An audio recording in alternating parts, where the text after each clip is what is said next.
ଏହି ସାତଟି କାରଣ ପାଇଁ ଦୁଃଖୀ ହୁଏ ମଣିଷ, ବର୍ବାଦ ହୁଏ। ଏହି ସାତଟି କାରଣ ପାଇଁ ଘରେ ଅଶାନ୍ତି ସୃଷ୍ଟି ହୁଏ। ଯେତେ କମାଇଲେ ମଧ୍ୟ ସବୁବେଳେ ଆର୍ଥିକ ଅନାଟନ ଲାଗି ରହିଥାଏ। ଉନ୍ନତିର ରାସ୍ତା ବନ୍ଦ ହୋଇଯାଏ। ସାତଟି କାରଣ ଦାୟୀ। ସେଥିପାଇଁ ଶିବପୁରାଣରେ ସ୍ପଷ୍ଟ ଭାବେ ବର୍ଣ୍ଣନ କରାଯାଇଛି ଯେ ମଣିଷର ଦୁଃଖର କାରଣ ଏହି ସାତଟି କାରଣ ହିଁ ହୋଇଥାଏ। ଶିବପୁରାଣରେ ଲେଖା ଅଛି ଏହି ସାତ କାରଣ ପାଇଁ ଘରୁ ଲକ୍ଷ୍ମୀ ଚାଲିଯିବେ, ଆପଣ ସୁଖ ଶାନ୍ତି ହରାଇ ବସିବେ।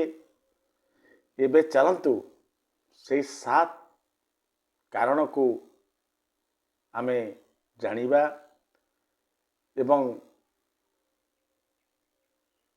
ନିଜ ଭିତରେ ସୁଧାର ଆଣିବାର ପ୍ରୟାସ କରିବା। କାରଣ ନମ୍ବର 1, ଆପଣମାନେ ଦେଖିବେ କିଛି ଲୋକ ଅଛନ୍ତି ଭାବନ୍ତି ଯେ ମୁଁ ଆଜି ଶିବ ମନ୍ଦିରକୁ ଯିବି, ବହୁତ ଜଳ ଚଢ଼ାଇବି, 21,000 ବେଲପତ୍ର ଚଢ଼ାଇ ମହାଦେବଙ୍କୁ ପ୍ରସନ୍ନ କରିକି ଆସିବି। ଆପଣ ମନୋକାମନା ଏଇଆ, ମୋ ମନରେ ଯାହା ଯାହା ପାଇବାର ଇଚ୍ଛା ଅଛି ପ୍ରଭୁଙ୍କ ସାମ୍ନାରେ ଜଣାଇ ପୂଜାର୍ଚ୍ଚନା କରି ମୋ ଅଭିଷ୍ଟ ହାସଲ କରିବାକୁ ଚେଷ୍ଟା କରିବି। ଗଲେ ମନ୍ଦିରକୁ, ମନ୍ଦିରରେ ଯାଇ ଜଳାଭିଷେକ କଲେ, ବେଲପତ୍ର ଚଢ଼ାଇ ଚାଲିଲେ, ପୂଜା ଅର୍ଚ୍ଚନା ଖୁବ୍ କଲେ।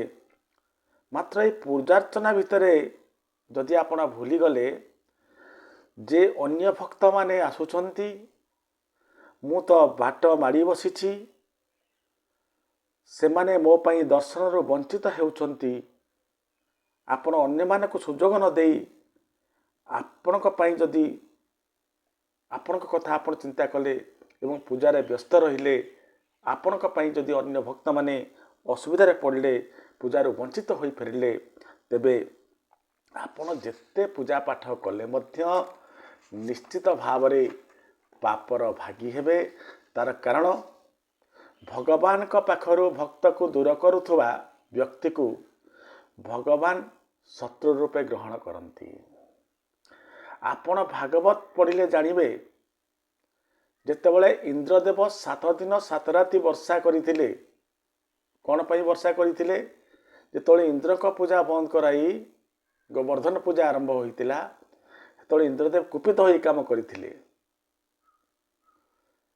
ମାତ୍ର ଇନ୍ଦ୍ରଙ୍କର ଏ ଭୁଲ ପାଇଁ ଭଗବାନ କୃଷ୍ଣ ଇନ୍ଦ୍ରକୁ କ୍ଷମା କରିଦେଇଥିଲେ। ତାର କାରଣ ହେଲା ଇନ୍ଦ୍ରଙ୍କ ପାଇଁ ସମଗ୍ର ଗୋପପୁରବାସୀ କୃଷ୍ଣଙ୍କ ପାଖକୁ ଆସି ଠାକୁର ଧରିଥିବା ଗୋବର୍ଦ୍ଧନ ପର୍ବତ ତଳେ ଏହି 7 ଦିନ 7 ରାତି ବିତାଇଥିଲେ।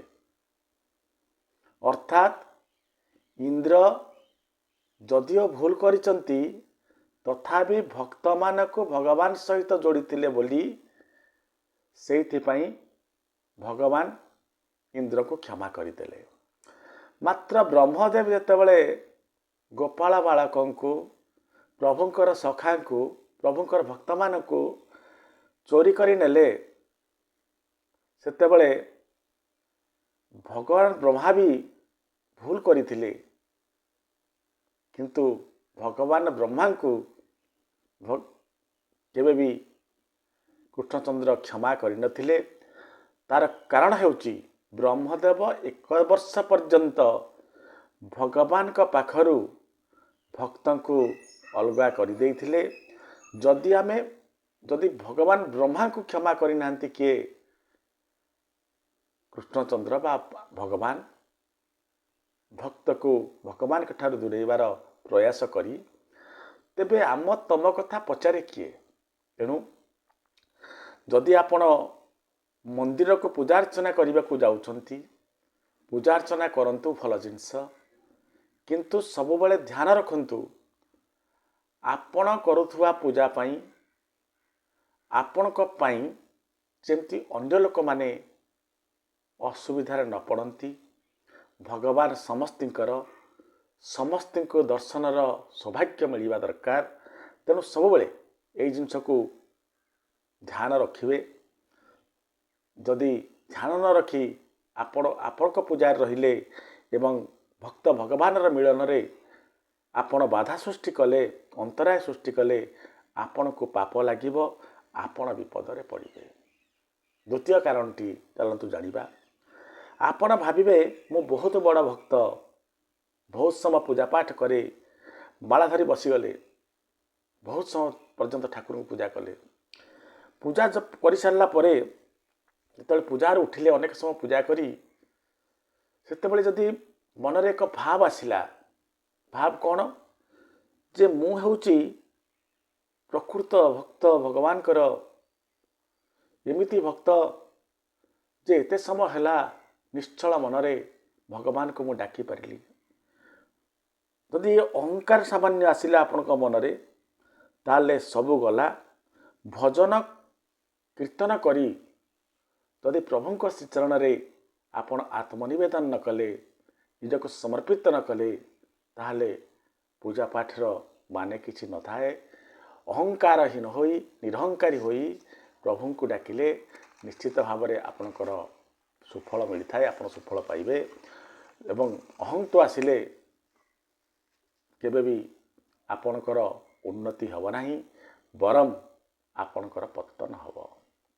କାରଣ ନମ୍ବର 3, ମନେ କରନ୍ତୁ ଆପଣ 2-3 ଘଣ୍ଟା ଭଗବାନଙ୍କର ପୂଜା ପାଠ କଲେ, ଗୋବିନ୍ଦଙ୍କର ସାନ୍ନିଧ୍ୟରେ ରହିଲେ, ବାକି ଯେଉଁ ରହିଲା ଅବଶିଷ୍ଟ ସମୟ ଦିନମାନର, ସେ ସମୟରେ ଯଦି ଆପଣଙ୍କ କାମରେ ବା ଆପଣଙ୍କ କଥାରେ କାହା ଆଖିରୁ ଲୁହ ଟିକେ ଝରିଗଲା, ତେବେ ଆପଣଙ୍କର ଦିନମାନର ପୂଜା ନିରର୍ଥକ ହେଲା। ସେଇ ଲୁହ ଆପଣଙ୍କ ବର୍ବାଦର କାରଣ ହେବ।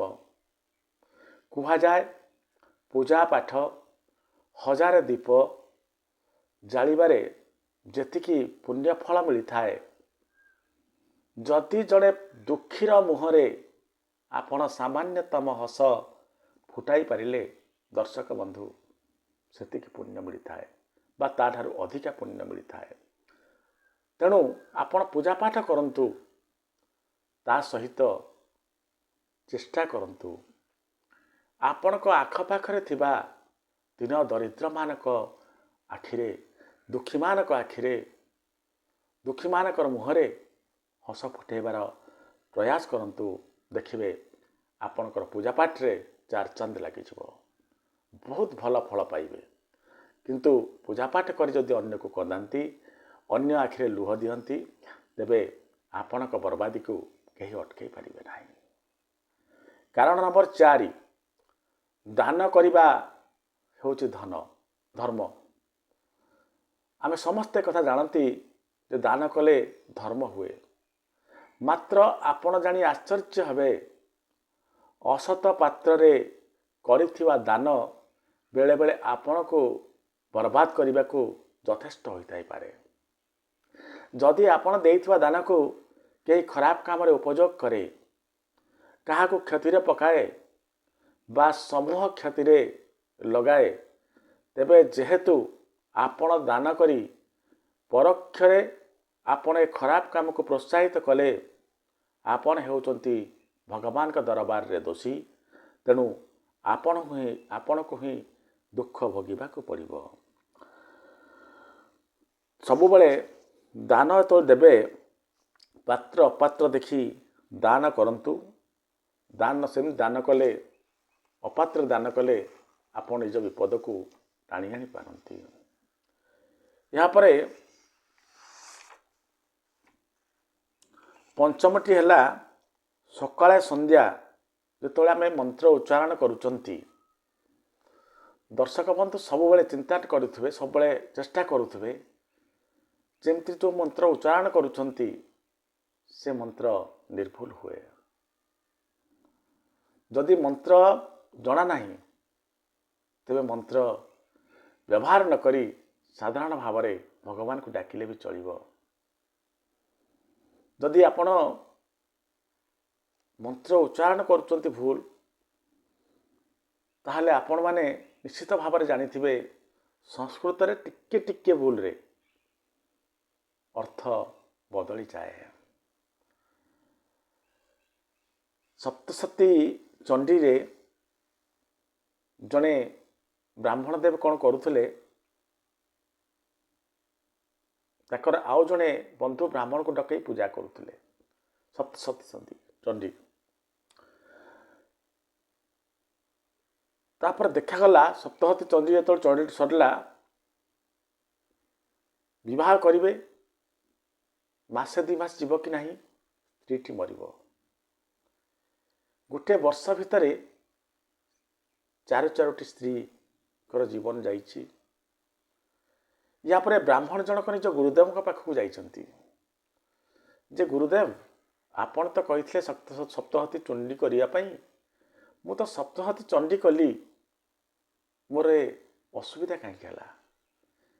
ଗୁରୁଦେବ କହିଲେ ଠିକ୍ ଅଛି, ସପ୍ତଶତୀ ଚଣ୍ଡୀ ସବୁବେଳେ ତ ଭଲ ଫଳ ଦିଏ, କୁଫଳ କାହିଁକି ଦେଲା? କାରଣ କ'ଣ? ଡକେଇଛନ୍ତି ବ୍ରାହ୍ମଣଙ୍କୁ, କହିଛନ୍ତି ଯେ ତୁମର ପୂଜା କରିଥିଲେ, ଯିଏ ସପ୍ତଶତୀ ଚଣ୍ଡୀ କରିଥିଲେ, ସେ ବ୍ରାହ୍ମଣକୁ ଡକାନ୍ତୁ। ସେ ବ୍ରାହ୍ମଣକୁ ଡକାଗଲା ଏବଂ ଗୁରୁଦେବ ବସିଲେ, ସପ୍ତଶତୀ ଚଣ୍ଡୀ ପାଠ ଚାଲିଲା। ଯେତେବେଳେ ସପ୍ତଶତୀ ଚଣ୍ଡୀ ପାଠ ଚାଲୁଥାଏ, ସେତେବେଳେ ସେ ବ୍ରାହ୍ମଣ ଦେବ ଭାର୍ଯ୍ୟସ୍ତୁ ଭକ୍ଷନ୍ତୁ ଗୋଟେ ଶବ୍ଦକୁ ଅପଭ୍ରଂଶ କରି ସେ ଶବ୍ଦ କହିଲେ। ଏଇ ଶବ୍ଦର ଅର୍ଥର ବୁଝିଗଲେ ଗୁରୁଦେବ ଯେ ଏଇଥିପାଇଁ ଆଙ୍କ ଘରେ ଅଘଟଣ ମାନ ଘଟିଛି। ଭାର୍ଯ୍ୟସ୍ତୁ ଭକ୍ଷନ୍ତୁ ଅର୍ଥ ମୋ ସ୍ତ୍ରୀମାନଙ୍କୁ ଆପଣ ଭକ୍ଷନ୍ତୁ ଅର୍ଥ ଖାଇଯିବା, ଅର୍ଥାତ୍ ସେମାନେ ଜୀବନ ଯିବା। ତେଣୁ ସେଇଥିପାଇଁ ଘଟଣା ଘଟିଛି ବୋଲି ଗୁରୁଦେବ ଜାଣିଗଲେ। ତେଣୁ ଯେତେବେଳେ ବି ଆପଣ ମନ୍ତ୍ର ଉଚ୍ଚାରଣ କରୁଛନ୍ତି, ସବୁବେଳେ ଚିନ୍ତା କରନ୍ତୁ, ଚେଷ୍ଟା କରନ୍ତୁ କେମିତି ନିର୍ଭୁଲ ଭାବରେ ମନ୍ତ୍ର ଉଚ୍ଚାରଣ କରିବି। ଯଦି ମନ୍ତ୍ର ସଠିକ୍ ଜଣା ନାହିଁ, ତାହେଲେ ଆପଣ ଖାଲି ଡାକିଲେ ବି ଭଗବାନ କେବେ ମନା କରିନାହାନ୍ତି ଯେ ଏମିତି ଡାକନି ବୋଲି। ହୃଦୟର ଭାବର କଥା ଆପଣ ଯେମିତି ସୁବିଧା ହେଉଛି ସେମିତି ନିଜର ଭାବକୁ ପହଞ୍ଚାନ୍ତୁ। ମନ୍ତ୍ର ପଢ଼ିବାର ଆବଶ୍ୟକତା ନାହିଁ, କିନ୍ତୁ ଯେତେବେଳେ ପଢ଼ୁଛନ୍ତି ନିର୍ଭୁଲ ଭାବରେ ପଢ଼ନ୍ତୁ। ଏହାପରେ ଷଷ୍ଠ ନିୟମଟି ହେଲା, ଯେଉଁ ଘରେ ବଡ଼ଙ୍କୁ ତିରସ୍କାର କରାଯାଏ, ମା ବାପାଙ୍କୁ ସମ୍ମାନ ଦିଆନଯାଏ, ଘରର ବୟୋଜ୍ୟେଷ୍ଠମାନଙ୍କୁ ଅବହେଳା କରାଯାଏ, ସେ ଘରେ ବର୍ବାଦୀ ନିଶ୍ଚିତ ଭାବରେ ଆସେ। କାରଣ ଯଦି ବଡ଼ଙ୍କର ଆଶୀର୍ବାଦ ଆମକୁ ଉପରକୁ ନେଇପାରେ, ବଡ଼ଙ୍କର ଅଭିଶାପ ଆମକୁ ତଳକୁ ମଧ୍ୟ ପକାଇ ଦେଇପାରେ, ଏଥିରେ ସନ୍ଦେହ ନାହିଁ।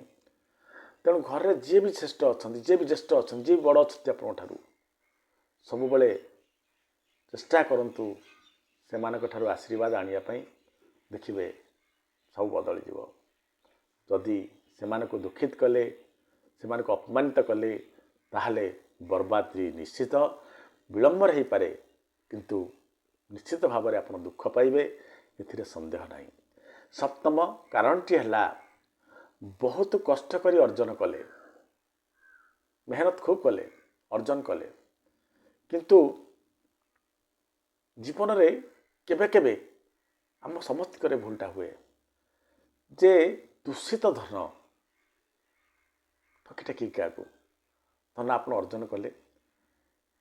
ଆପଣମାନେ ଜାଣିଲେ ଆଶ୍ଚର୍ଯ୍ୟ ହେବେ, ଏଇ ଥରେ କରିଥିବା ଭୁଲ, ଥରେ ଆଣିଥିବା ଦୂଷିତ ଧନ ପାଇଁ ଏକ ଦିନ ଆପଣଙ୍କର ଯେତେ କଷ୍ଟ ଅର୍ଜିତ ଧନ ଅଛି ତାହା ମଧ୍ୟ ଆପଣ ହରେଇ ପାରନ୍ତି। ତେଣୁ ଦର୍ଶକ ବନ୍ଧୁ, ନିଶ୍ଚିତ ଭାବରେ ଏ ଦୂଷିତ ଅର୍ଥଠୁ ଦୂରେଇ ରୁହନ୍ତୁ। ଦୂଷିତ ଅର୍ଥ ଆପଣଙ୍କର ପରିଶ୍ରମର ଅର୍ଥକୁ ମଧ୍ୟ ବର୍ବାଦ କରାଇ ଦେଇପାରେ। ଯଦି ଏଇସବୁ ଜିନିଷ ଗୁଡ଼ିକୁ ଆପଣ ମାନିଲେ, ଆପଣ ବର୍ବାଦ କେବେ ହେବେ ନାହିଁ, ଆପଣ ଅସଫଳ କେବେ ହେବେ ନାହିଁ। ଯେଉଁଠି ରହିବେ ଯେମିତି ରହିବେ ଖୁସିରେ ରହିବେ। ଆଶା କରୁଛି ଦର୍ଶକ ବନ୍ଧୁ ଆଜିର କଥା ନିଶ୍ଚିତ ଭାବରେ ଆପଣମାନଙ୍କୁ ପ୍ରେରଣା ଯୋଗାଇବ, ନୂଆ ଆଲୋକ ଦେଖାଇବ। ଆଗାମୀ ଭିଡ଼ିଓରେ ପୁଣି ଥରେ ଦେଖା ହେବା। ସେ ପର୍ଯ୍ୟନ୍ତ ରହୁଛି ନମସ୍କାର।